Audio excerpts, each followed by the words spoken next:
Olá pessoal, aqui Carlos Lima mais uma vez e hoje nós vamos falar sobre se a Igreja Católica é a igreja primitiva, né? Se a Igreja Católica é aquela primeira igreja que vem lá desde a fundação, desde o início, desde a doutrina dos apóstolos. A Igreja Católica, claro, ela afirma que sim, né? Que ela é a igreja inicial, que ela é a igreja que nasceu lá com Jesus e passou pelos apóstolos, enquanto que as igrejas protestantes afirmam que a Igreja Católica se corrompeu ao longo do tempo, né? Perdeu a base doutrinária inicial e que as igrejas protestantes é que resgataram as doutrinas originais daquela primeira igreja.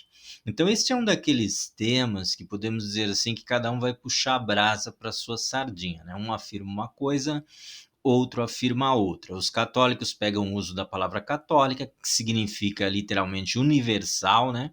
Era muito utilizada na época para dizer que a igreja ela já existia em todas as localidades do mundo conhecido da época.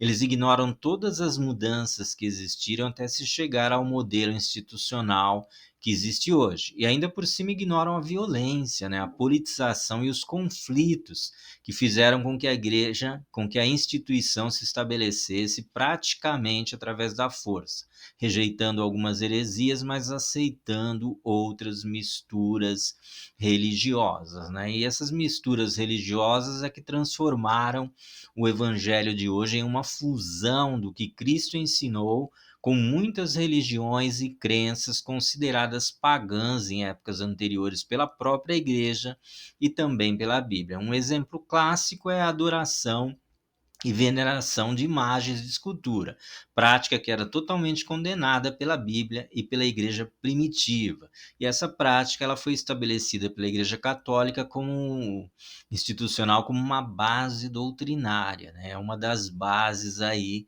doutrinárias da Igreja Católica, né? Junto com a Assunção de Maria e uma série de outras coisas. Então, outra questão totalmente ignorada, que as pessoas ignoram, né, insistem em ignorar, é que a igreja ela nasceu entre os judeus. A primeira igreja, Jesus era judeu e veio para os judeus. Os apóstolos eram judeus. A base do cristianismo, portanto, ela nasce entre os judeus, com a comunidade ali, com a igreja de Jerusalém.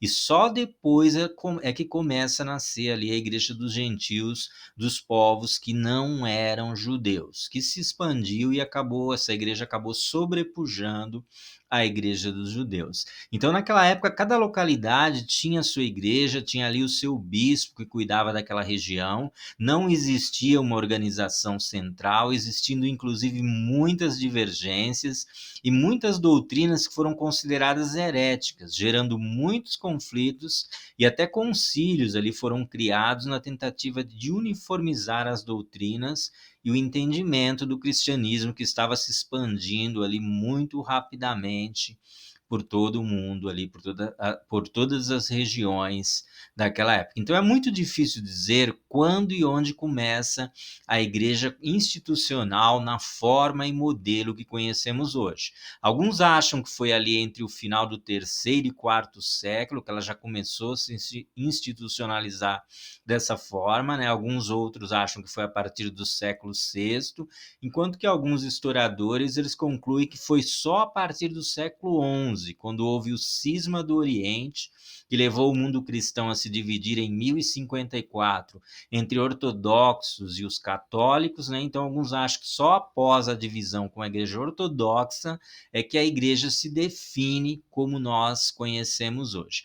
Então qualquer um que fizer aí uma análise séria vai concluir que a igreja de hoje é uma igreja totalmente diferente da igreja inicial, inclusive em doutrinas consideradas essenciais, como a questão que nós citamos da adoração de imagens, por exemplo. Sendo que muitas igrejas protestantes dos nossos dias também não passariam pelo crivo daquela primeira igreja, né? Hoje nós temos igrejas protestantes que voltaram aos rudimentos da lei, né? Voltaram a guardar aqueles rudimentos que Paulo chama de rudimentos fracos e pobres. Temos igrejas que começaram a ensinar as pessoas a se relacionar com Deus através do dinheiro. Temos igrejas que criaram uma Bíblia própria, né?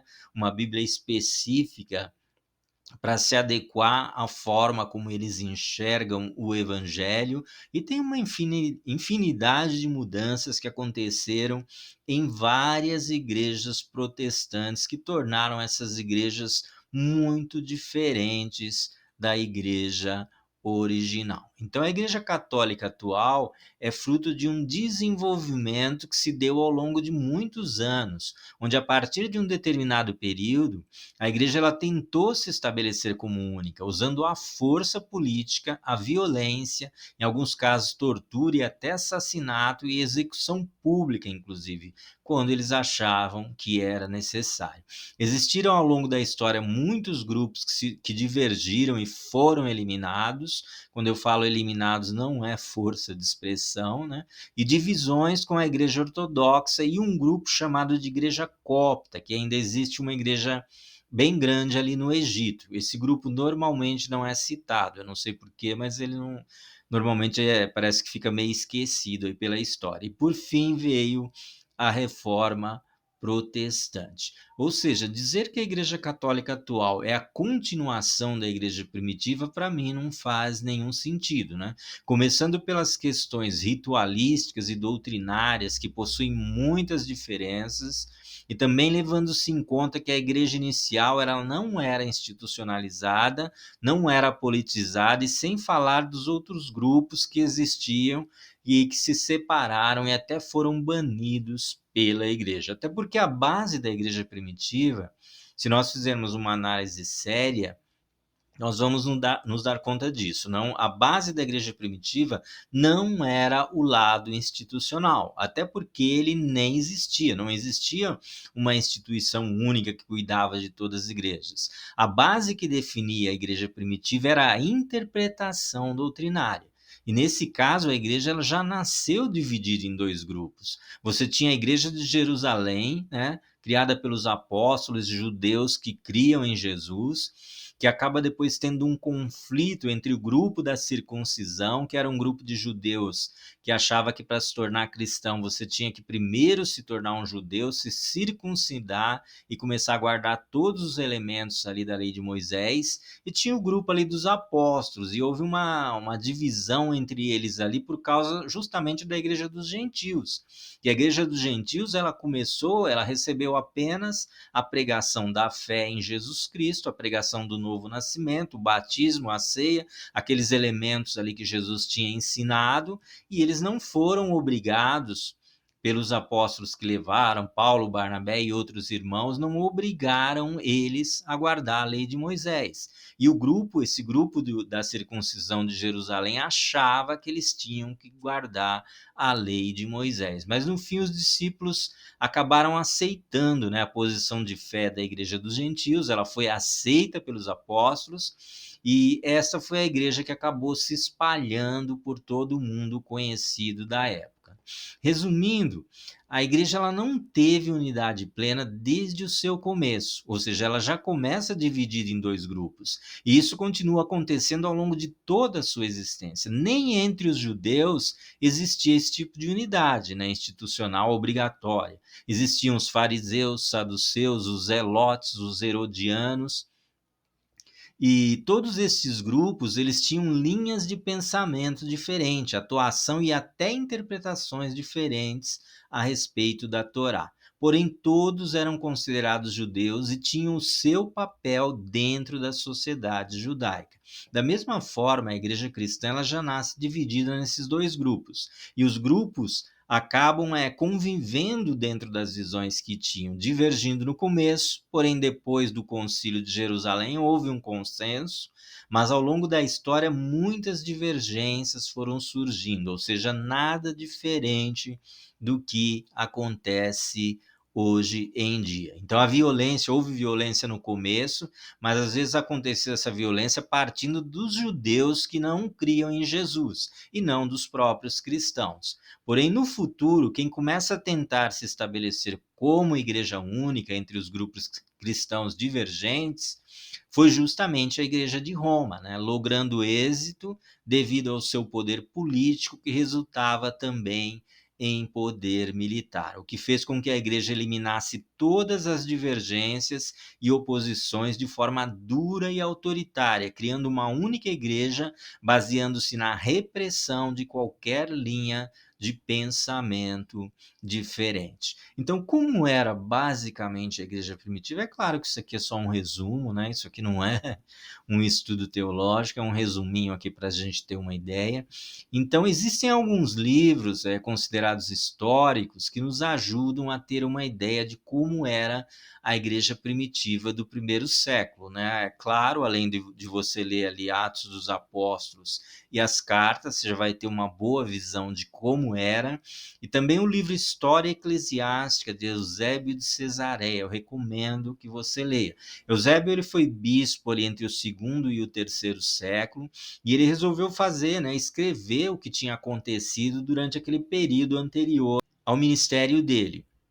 E ele então pegou os documentos que ele tinha, muitos documentos se perderam devido às muitas perseguições que aconteceram naquele período. Ele mesmo reconhece que não é uma história cronológica, né? Ele não conseguiu fazer uma história cronológica, mas dentro daqueles escritos que ele conseguiu levantar ali, ele tentou passar uma ideia de como eram os primeiros cristãos, de como eles pensavam, as doutrinas que eles aceitavam, né? Como foram as perseguições, ele fala de alguns concílios e uma série de coisas ali importantes que você vai conseguir, através do livro de Eusébio, ter uma ideia básica ali de como funcionava a igreja primitiva. Eu separei um texto ali, o livro são vários livros, mas se você for comprar hoje, você consegue comprar numa edição só, e dentro dessa edição vai ter o livro 1, o livro 2, o livro 3, tudo ali.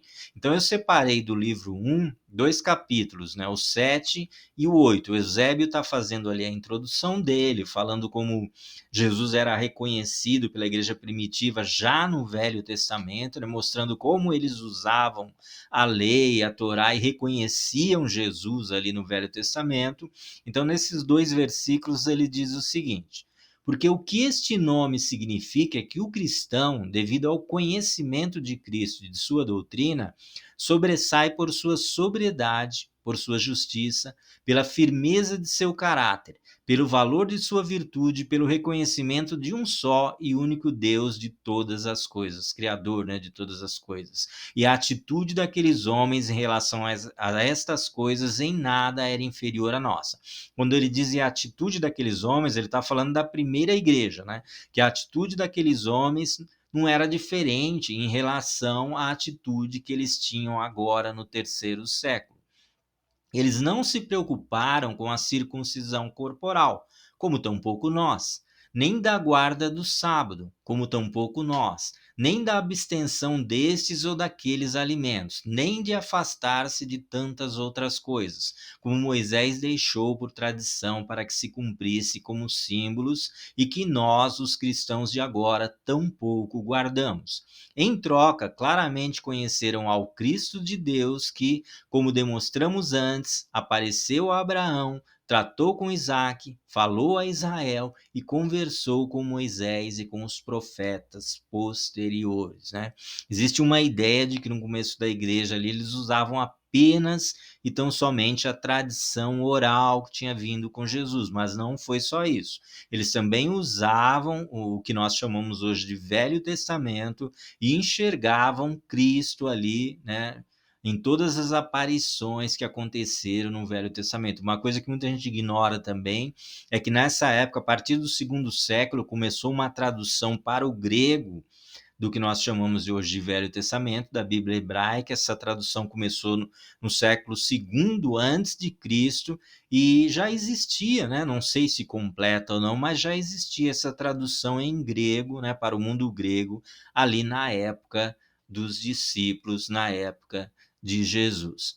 Então, se analisarmos, além do Novo Testamento, os livros História Eclesiástica de Eusébio de Cesareia, podemos ler também a Patrística, embora seja um pouquinho para frente, que é o estudo dos escritos dos pais da igreja. Denomina também um período e uma tradição filosófica e teológica da antiguidade. E também o livro História dos Hebreus de Flávio Joséfo. Veremos como as doutrinas da igreja primitiva se amparavam nos ensinos de Cristo e na doutrina dos apóstolos, rejeitando toda e qualquer doutrina ou ensino que fugisse desta base. Então, tem um outro livro também que é bem interessante você ler, chama Uma Breve História do Cristianismo. Esse já é uma literatura mais moderna, né? Se você for ler, você vai ver que não foi escrita por um religioso, né? A pessoa que escreveu é provavelmente um historiador, eu não me lembro, não anotei aqui, eu não me lembro o nome dele agora, mas chama Uma Breve História do Cristianismo. É muito bom para você ter uma ideia também de como funcionaram as coisas ali naquele primeiro período. Então, a maioria das igrejas dos nossos dias trazem inovações que, com toda certeza, seriam consideradas heresias pelos cristãos daquela época, né? Então a igreja da época ela era basicamente se baseava quase que totalmente nos ensinos de Jesus, na doutrina dos apóstolos, e eles viam Jesus lá desde o Velho Testamento, né? Todas as aparições ali, Moisés e várias outras aparições, eles atribuíram essas aparições a Jesus e ele como verbo de Deus estando com o Senhor lá, estando com Deus desde o jardim do Éden. Então essa visão ela já existia naquela época, né? Então, basicamente, uma igreja que nós poderíamos comparar à igreja daquela época teria que ser uma igreja bíblica e uma igreja que se baseia e se fundamenta principalmente na doutrina dos apóstolos, sem nenhuma das inovações que apareceram aí em várias igrejas. É claro que se você criar alguma inovação que não fere nenhum princípio, não fere as bases do evangelho, não vai ter problema nenhum, né? Até porque o mundo mudou, então culturalmente o mundo é diferente.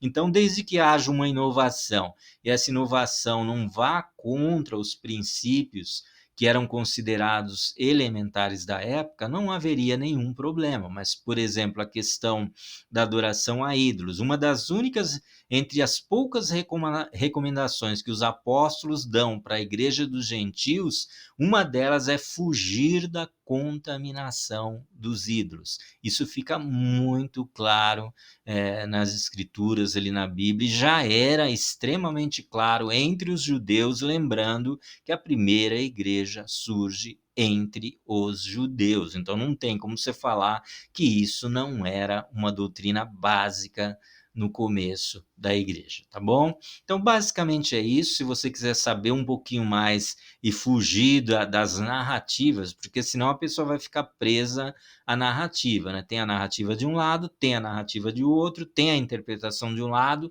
tem a interpretação do outro. Então, se você ler esses livros, que são considerados livros históricos, você vai ter uma base real de como era a igreja ali no começo e como ela foi se transformando ao longo da história, tá bom? Então Deus abençoe você, que o Senhor continue abençoando o seu caminho, a sua jornada. Se você gostou, deixe o seu like, se inscreva no canal, compartilhe com seus amigos para que mais pessoas tenham acesso a essas informações. Eu vou ficando por aqui e, se Deus permitir, até um próximo vídeo.